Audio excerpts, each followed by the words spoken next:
Hi, Carolyn Dube here.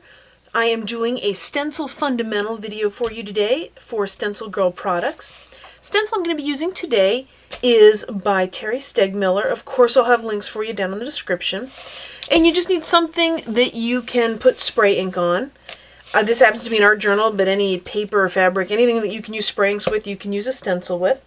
And I am going to start with just one color of Delusions here, and I'm going to spray. If I spray right next to it, I'm going to get one look, and if I spray far away, I'm going to get one look. First thing I want to show you is how to get a very neat, careful, and precise stenciling. Just so you know, this is like the splash zone. When you're at SeaWorld, the stuff around this is spray ink, it sprays. I get it everywhere. That's why I have this blotter paper down on my counter, which I actually end up using in art journals because I love it, so I love to get color on it.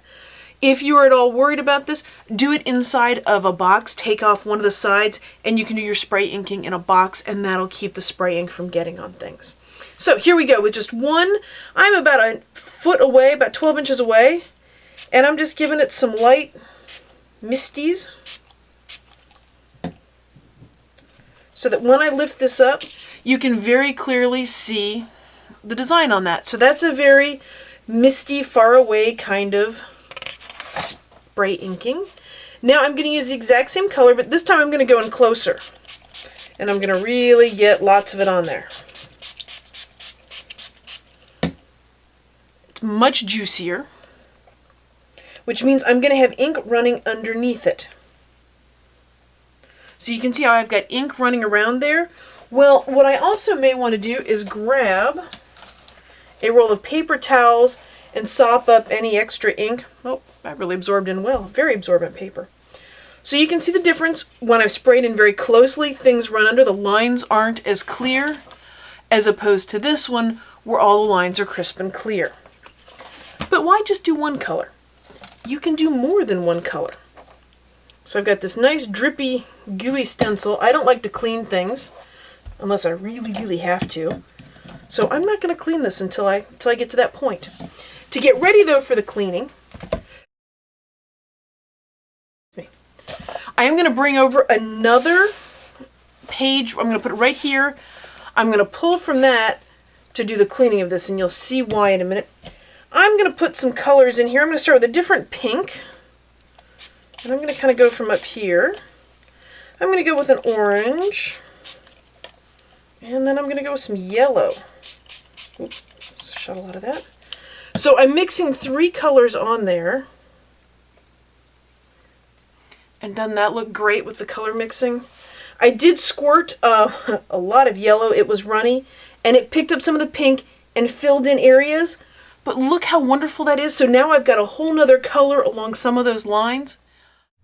So one of the things I really love about spray inks is there's always sort of a wild card, or some unexpected thing that always seems to show up. I can never get the exact same thing twice, and I absolutely love that about spray inks and stencils. All right, so I've got this, and I've got all this ink on here. Why waste it? So what I'm going to do is put it down like that in my art journal page, and to make sure it's pushed down, I'm just going to roll a paper towel over it.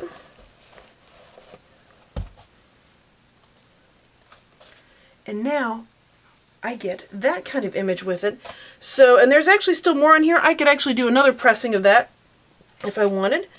So you've got an idea here of different ways you can use spray inks with a stencil. To clean or not to clean? That is the question. When you're finished using your stencil, it is personal preference if you want to clean the stencil or not.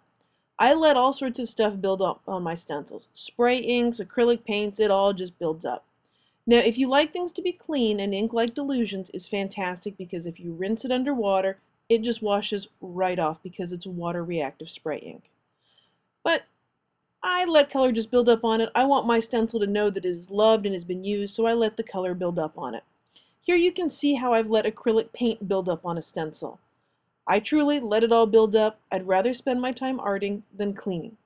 However, if having paint build up on a stencil bothers you, if you soak it in water for 30 to 60 minutes, the paint should come right off for you.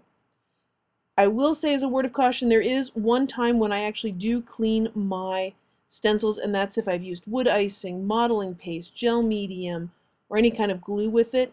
I do clean those right away. But those are about the only times I ever clean my stencil. Thanks for watching this fundamental stenciling video showing you fun ways to get started with stencils. Well, now it's your turn to play. Grab a stencil and some spray inks and have some arty fun.